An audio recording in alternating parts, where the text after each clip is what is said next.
L'heure de vérité, vous le savez, avec le procès du Rassemblement national. Nous sommes avec Géraldine Hamon, avec Laurent Tessier, avec Fabrice Lafitte, avec Olivier Guénec et avec Alexandre Omar. Et on est en ligne, bien sûr, avec Gilbert Collard, qui est ancien député, ancien membre du Rassemblement national. Je dois vous dire que les premières dépêches qui sont tombées nous donnent déjà des informations importantes. Marine Le Pen est 8 eurodéputés coupables de détournement de fonds publics. Le tribunal de Paris a déclaré coupable de détournement public les 9 eurodéputés, même, dont Marine Le Pen, poursuivie dans l'affaire des assistants parlementaires européens. Les 12 assistants jugés à leur côté ont eux aussi été déclarés coupables de recel. Le tribunal a estimé que le préjudice total était de 2,9 millions d'euros en faisant prendre en charge par le Parlement européen des personnes qui travaillaient en réalité pour le parti. C'est marrant d'ailleurs parce que je lis la dépêche de l'AFP et l'AFP qualifie le Rassemblement national d'extrême droite, le parti d'extrême droite. Alors que pardonnez-moi pour cet insert. Le Rassemblement national conteste d'être d'extrême droite. Il faudrait d'ailleurs un jour définir ce qu'est l'extrême droite. Mais pour l'AFP, le Rassemblement national est d'extrême droite. Il est 11h05. Bonjour à tous. Europe 1, Pascal Praud. Alors, évidemment, ce qu'on attend en priorité, c'est est-ce que Marine Le Pen sera déclarée inéligible et surtout, est-ce que cette inéligibilité sera exécutoire, c'est-à-dire qu'elle serait prononcée avant même l'appel. Et il y a quelque chose qui peut choquer, dans ce sens que en France, lorsqu'on fait appel, on repart à zéro. C'est-à-dire qu'on considère que la condamnation est nulle et non avenue. Alors, nous sommes avec Gilbert Collard, qui connaît particulièrement bien et le droit et le Rassemblement national, qui effectivement ne peut pas fortement commenter pour le moment la décision qui sera essentielle, c'est l'exécution, le côté exécutoire de l'inéligibilité, puisqu'on peut imaginer qu'elle soit prononcée. Simplement, cette première condamnation qu'on apprend à l'instant des 9 eurodéputés n'est sans doute pas une surprise pour vous. Gilbert Collard, bonjour. Oui, bonjour à tout le monde. C'est pas une surprise, bien évidemment, de la même manière que la rédaction de la dépêche de l'AFP n'est pas une surprise. Mais ce qui est étonnant, c'est qu'on n'a pas encore le dispositif du jugement. Donc, officiellement, si vous voulez, le tribunal n'a pas encore dit que Marine Le Pen et les eurodéputés sont coupables. C'est à partir de la lecture des attendus du jugement que le journaliste déduit, bon, à juste titre, que la condamnation va s'en suivre. Mais pour nous, juristes, c'est quand le tribunal lit le dispositif, par ses motifs, condamnons. Bon, donc pour l'instant, on n'est pas encore arrivé là. Donc lorsque le tribunal de Paris a déclaré lundi coupable de détournement de fonds publics, vous pensez que ce qu'écrit l'AFP n'est pas juste? Je ne sais pas ce que le tribunal a déclaré exactement, oui. Mais pour un juriste, c'est quand le tribunal dit par ses motifs condamnons. Voilà, c'est à ce moment-là qu'on sait qu'il y a condamnation. Ce n'est pas bon, bien évidemment. À déclarer coupable, vous voyez, à déclarer coupable. C'est pour ça que c'est sans doute. Je vais vous souffler. Qu'est-ce que je vous dis? Oui. Je vois pas comment il peut y avoir une déclaration de culpabilité alors que la lecture du jugement n'est pas terminée. Vous me comprenez? Bon, en tout cas, alors d'abord le fond, la forme. Sur le fond. C'est vrai que le Parlement européen, vous l'avez dit vous-même lorsque vous étiez député, le Parlement européen voulait sans doute fonctionnariser ceux qui travaillaient, les assistants parlementaires qui travaillaient pour les députés, et ne souhaitait pas que ces assistants puissent travailler également pour le député si tant est que celui-ci avait une activité dans le parti. Mais la frontière, forcément, elle est poreuse. Bien sûr, d'autant plus qu'en France, on a un article 4 de la Constitution qui dit que les partis politiques concourent à la vie démocratique. Bon, donc c'est inconcevable d'avoir des assistants parlementaires et qu'ils ne fassent pas de la politique. Bon, mais là, faut quand même pas oublier que la procédure contre Marine Le Pen a été enclenchée à l'époque où il y avait Madame Taubira et compagnie. Bon, maintenant, l'enjeu véritable, c'est de savoir s'il va y avoir une exécution provisoire ou pas. Or, on a eu cette décision du Conseil constitutionnel qui est une espèce d'avertissement pour le tribunal. Bon, il faut savoir lire, c'est compliqué, mais le Conseil constitutionnel dit au tribunal qu'il doit proportionner sa décision en fonction de la liberté de l'électeur. Et attention, un point très important qui est passé inaperçu, l'atteinte que cette mesure est susceptible de porter, dit le Conseil, à l'exercice d'un mandat en cours et la préservation de la liberté de l'électeur. Le Conseil constitutionnel parle d'un mandat en cours, ce qui équivaudrait à exclure la possibilité de prononcer une exécution immédiate pour un mandat à venir.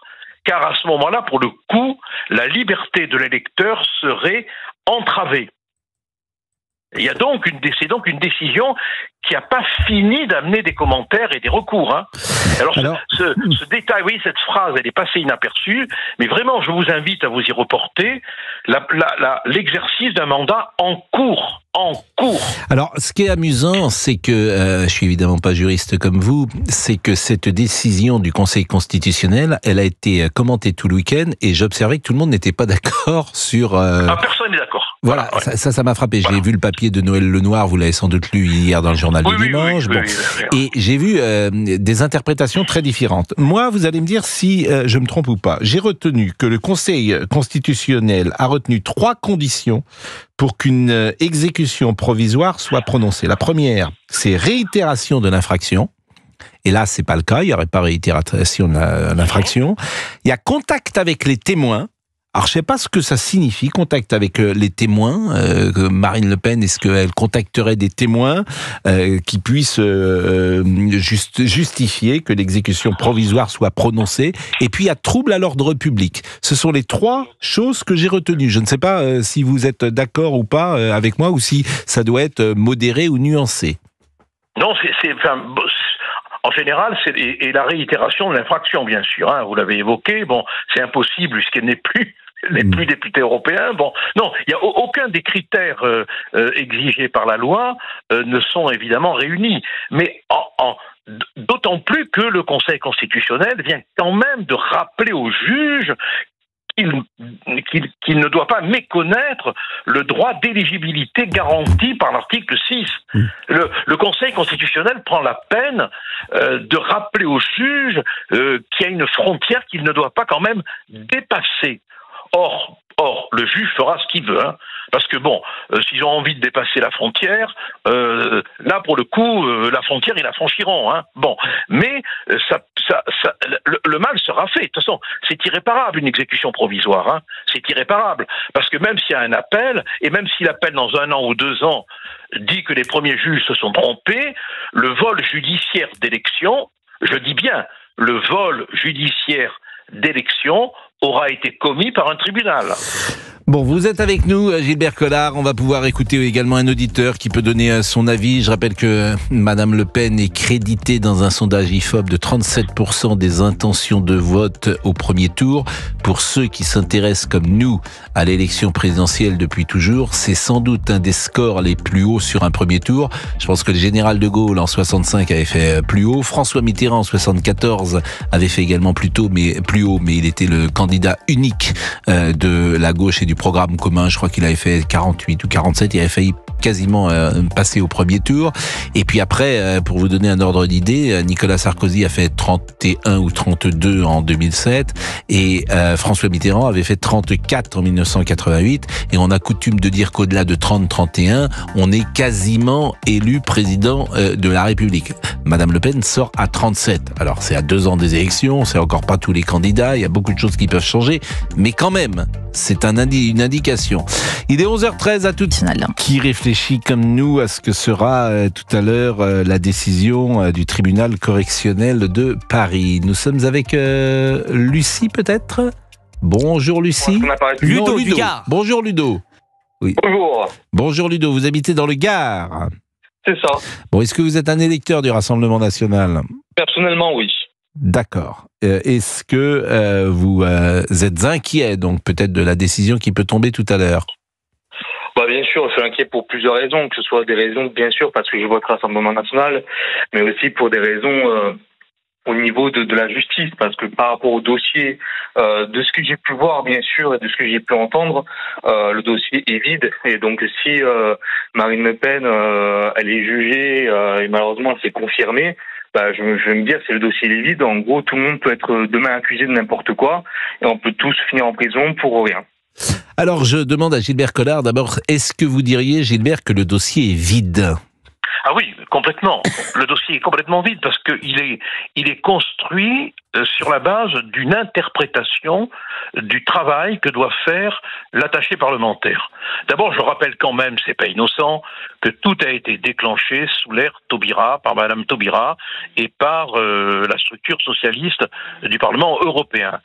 Tout dépend de la manière dont on analyse le travail de l'attaché parlementaire. Est-ce qu'il peut faire de la politique ou est-ce qu'il ne peut pas faire de politique ? Alors, c'est une vision qui a pour but, si vous voulez, de décrocher complètement l'Union européenne de toute vie politique interne. Bon, c'est une affaire d'interprétation. Il n'y a pas d'enrichissement personnel. Oui, mais que font les autres partis ? Comment ça se passe ? Ils font exactement pareil. Ah bon ? Ils font exactement pareil. Je rappelle quand même que depuis 2017, il y a une enquête en cours sur M. Mélenchon. Reconnaissez qu'elle ne va pas vite, cette enquête. Hein. Elle a les mêmes motifs.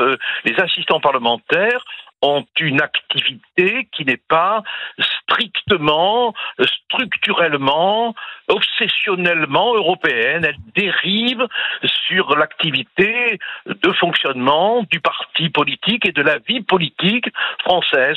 Et là, c'est un crime. Il y a un dépassement pour le coup. Alors, l'Europe qui déteste les frontières, pour le coup, là, elle met des frontières juridiques. Hein. Ludo qui est avec nous. Si demain Marine Le Pen, Ludo, est inéligible, est-ce que ça change quelque chose pour l'électeur que vous êtes ? Ça va mettre encore plus en colère. Déjà, j'ai pas mal de colère et de tristesse en moi. Alors là, ça va encore les multiplier. Hein. C'est tout ce que ça va faire. Hein. Et j'espère que certaines personnes qui ne votaient pas RN seront en colère et voteront RN aux prochaines élections pour dire stop à tout ça, quoi. Stop à tout ça.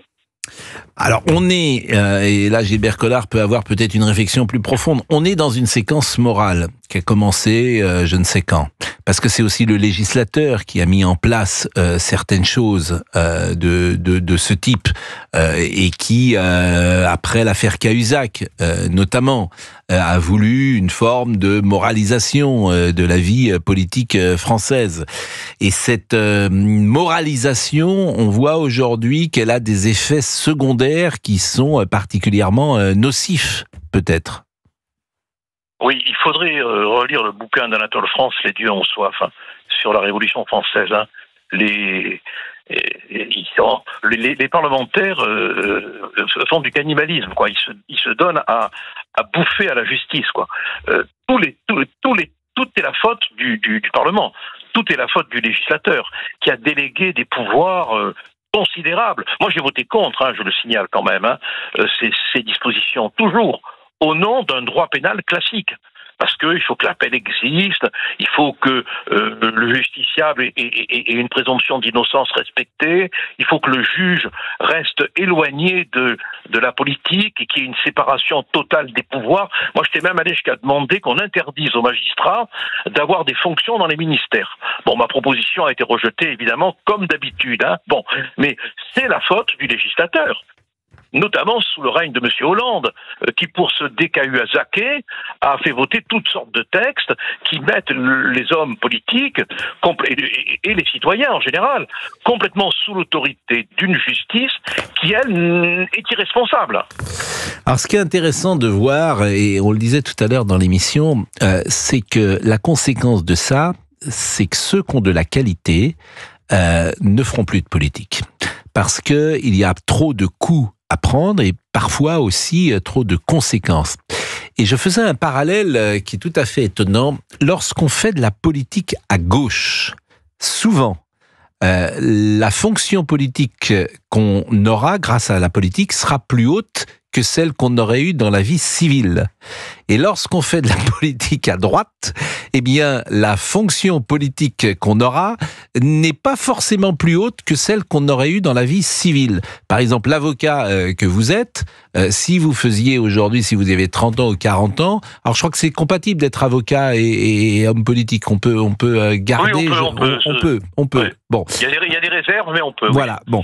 Mais vous êtes un avocat brillant, vous avez été un des avocats les plus en vue sur ces 30 ou 40 dernières années.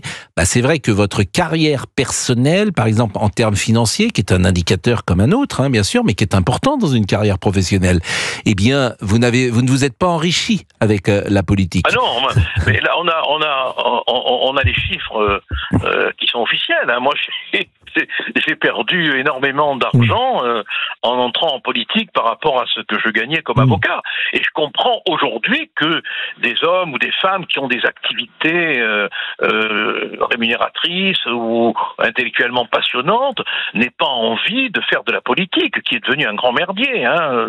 Il faut bien le reconnaître. Et puis il y a un environnement culturel qui est déplorable. Hein. Alors qu'effectivement, d'autres personnes, c'est une ascension sociale. Pour Monsieur Delogu, c'est une ascension sociale. Pour d'autres. Et donc, moi, la peur que je peux avoir, et évidemment, je ne jette pas la pierre à Monsieur Delogu, hein, loin de là, mais c'est que la politique n'attire, au fond, que des gens qui ne seront peut-être pas les plus brillants de leur domaine. Et que nous soyons gouvernés prochainement, ces prochaines années, par des gens, effectivement, d'un autre statut intellectuel, culturel, et qui trouveraient avec la politique une manière d'accéder à des fonctions, alors que dans la vie civile, ils seraient peut-être plus en difficulté, Gilbert Collard. Écoutez, moi, je l'ai observé pendant mes 2 mandats au Parlement national et mon mandat au Parlement européen. Alors ça n'a rien à voir avec les diplômes ni avec l'exercice d'un métier. Hein. Moi j'ai connu des gens qui avaient des activités manuelles qui étaient remarquables, hein, d'intelligence, de lumière. Hein. Ça n'a rien à voir. Hein. Bien sûr. Mais on a l'impression aujourd'hui que la médiocrité, ça aide en politique. Voilà. Et j'ai vraiment fréquenté des crétins profonds en politique, mais qui étaient d'une habileté politique incroyable, qui étaient capables d'aller dans tous les cocktails, dans tous les dîners, dans toutes les réunions, de suivre d'une manière impénitente tel personnage pour se rendre utile, rendre service. Enfin, c'est inimaginable, la servilité imbécile que certains candidats peuvent avoir pour réussir avec de la fourberie. Moi, je me rappelle, si j'ai 30 secondes, d'un homme politique qui me disait, j'avais pris un engagement et j'avais donné ma parole d'honneur. Bon, et il me dit, mais t'as qu'à, une fois qu'il t'a donné ce que tu veux, tu t'en fous. Je lui dis, mais j'ai donné ma parole d'honneur. Et il me répond, et alors, ça sert à quoi la parole d'honneur? Voilà.